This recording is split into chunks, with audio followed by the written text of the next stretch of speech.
പകർച്ചവ്യാധികൾ പടർന്നു പിടിക്കുമ്പോൾ ആരോഗ്യമന്ത്രിയെ തേടിയല്ല മാധ്യമങ്ങൾ പോകുന്നത്, മുൻ ആരോഗ്യമന്ത്രിയെ തേടിയാണ്. എന്തുകൊണ്ടാണ്?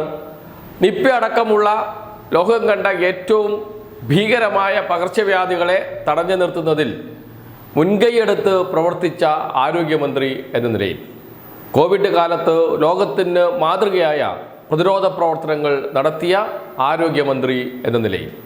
അതുമാത്രമല്ല, CPIM-നകത്ത് ഇടതുമുന്നണിക്കകത്ത് രാഷ്ട്രീയ പ്രതിസന്ധി ഉണ്ടാകുമ്പോഴും മാധ്യമങ്ങൾ ഓടിയെത്തും KK ശൈലജ ടീച്ചറെ കാണാൻ. ടീച്ചറുടെ അഭിപ്രായന്മാരായാൽ CPM വല്ലാത്ത തോൽവിയാണ് ഏറ്റുവാങ്ങിയത് 2026 നിയമസഭാ തെരഞ്ഞെടുപ്പിൽ. അതേക്കുറിച്ച്, എന്തുകൊണ്ട് തോറ്റു എന്നതിനെക്കുറിച്ച്, എന്തൊക്കെയാണ് പോരായ്മകൾ എന്നതിനെക്കുറിച്ച് CPIM അടിമുടി ചർച്ച ചെയ്തുകൊണ്ടിരിക്കുന്ന ഘട്ടത്തിലും മാധ്യമങ്ങൾ അഭിപ്രായന്മാരായാൻ എത്തിയത് KK ശൈലജ ടീച്ചറുടെ അടുത്തേക്ക് തന്നെയാണ്. കൃത്യം മറുപടിയാണ് ചോദ്യങ്ങൾക്ക്, പാർട്ടിയുടെ അടിസ്ഥാന നിലപാടിൽ നിന്നുകൊണ്ടുള്ള മറുപടി.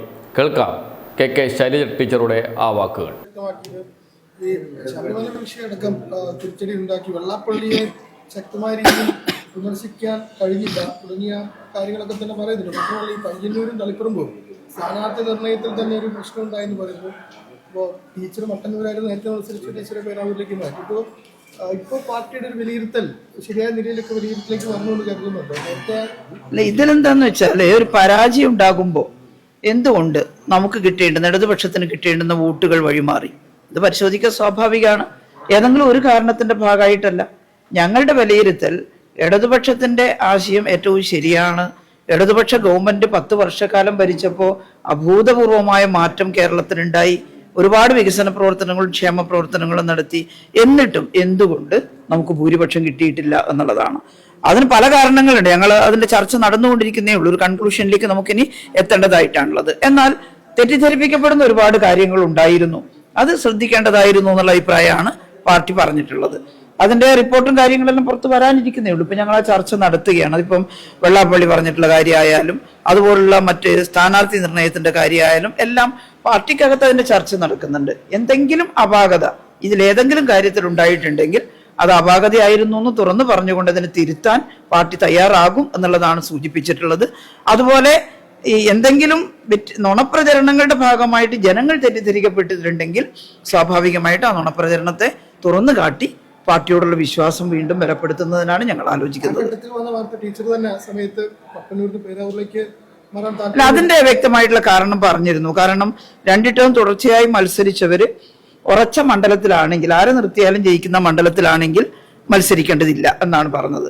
എന്റെ കാര്യത്തിൽ അത് ശരിയാണ്. ഞാൻ മട്ടന്നൂരല്ലേ മത്സരിച്ചിരുന്നത്. പക്ഷേ പാനലിൽ ഞാനും കൂടി ഉൾപ്പെടണമെന്നും അതിന്റെ ഭാഗമായി പേരാവൂർ മണ്ഡലം ഒരു പക്ഷേ ശക്തമായൊരു മത്സരത്തിലൂടെ പിടിച്ചെടുക്കാൻ സാധിക്കുമോ എന്നാണ് പാർട്ടി പരിശോധിച്ചത്. അതുകൊണ്ട് എന്നോട് പേരാവൂർ മത്സരിക്കാനാണ് പാർട്ടി ആവശ്യപ്പെട്ടത്. ഞങ്ങളുടെ പാർട്ടി സംവിധാനം അനുസരിച്ച് പാർട്ടി കൂട്ടായിട്ടൊരു തീരുമാനം എടുത്താൽ ആ തീരുമാനം ഞങ്ങളെല്ലാം അംഗീകരിക്കുകയാണ് പതിവ്. അങ്ങനെയാണ് പേരാവൂരേക്ക് ഞാൻ പോകാനിടയായിട്ടുള്ളത്. ഈ പയ്യന്നൂരിലും തളിപ്പറമ്പിലൊക്കെ പരാജയ കാരണത്തിനപ്പുറത്തേക്ക് സംഘടനാ വിഷയങ്ങളുണ്ടല്ലോ. അപ്പൊ അതിൽ ഒരു സംഘടനാ നടപടിയിലേക്ക് ഉടൻ പോകേണ്ടതില്ല എന്നതാണോ CPM? അങ്ങനെ ഒന്നും ഒരു തീരുമാനമല്ല. പോകണമെന്നോ പോകേണ്ടതില്ല. തെരഞ്ഞെടുപ്പ് സാധാരണ എല്ലാ കാലത്തും തെരഞ്ഞെടുപ്പ് വിശകലനം നടത്തുമ്പോൾ പാർട്ടി സംഘടനയുടെ ശേഷിയെക്കുറിച്ചും പരിശോധിക്കാറുണ്ട്. അപ്പൊ ചിലയിടത്ത് പാർട്ടി ആഗ്രഹിക്കുന്ന രീതിയിൽ ശക്തമായ സംഘടനാ സംവിധാനവും പ്രവർത്തനവും ഉണ്ട്. ചിലയിടത്ത് നമ്മൾ എത്ര പരിശ്രമിച്ചാലും അതിനൊരു ദുർബലത വരാറുണ്ട്. അപ്പൊ തെരഞ്ഞെടുപ്പിന്റെ റിവ്യൂ നടത്തുമ്പോൾ സംഘടനാപരമായിട്ട് എവിടെയെങ്കിലും പ്രശ്നങ്ങളോ വീക്ക്നെസ്, അതിന്റെ പോരായ്മ, ശക്തിക്കുറവോ ഉണ്ടായിട്ടുണ്ടെങ്കിൽ അതെല്ലാം പരിഹരിക്കണം എന്നുള്ളത് തന്നെയാണ് റിവ്യൂവിന്റെ ഭാഗമായിട്ട് നടത്തുക. ആ കൂട്ടത്തിൽ തന്നെയാണ് ഈ പയ്യന്നൂർ തളിപ്പറമ്പ് വിഷയങ്ങളെല്ലാം കാണുന്നത്. തളിപ്പറമ്പിലെ സ്ഥാനാർത്ഥി നിർണയത്തിൽ വീഴ്ച പറ്റിയെന്ന് ജില്ലാ കമ്മിറ്റി തന്നെ സമ്മതിച്ചു എന്നാണ് കഴിഞ്ഞ ദിവസം ഇതില് പാർട്ടിക്കകത്ത് നടക്കുന്ന ചർച്ചകൾ മാധ്യമങ്ങൾ നിങ്ങൾ ഒരുപാട് കാര്യം റിപ്പോർട്ട് ചെയ്യുന്നുണ്ട്. ചിലപ്പോൾ ചില കാര്യങ്ങൾ ശരിയായിരിക്കും, ചിലപ്പോൾ ഇത് സത്യവുമായിട്ട് ഒരു ബന്ധവുമില്ലാത്ത കാര്യങ്ങളായിരിക്കും. ഞങ്ങൾ ചിന്തിക്കുക പോലും ചെയ്യാത്ത കാര്യങ്ങളാണ് പാർട്ടി കമ്മിറ്റിക്കകത്ത് ഇങ്ങനെ ചർച്ച നടന്നു എന്നൊക്കെ പറഞ്ഞു വരുന്നത്.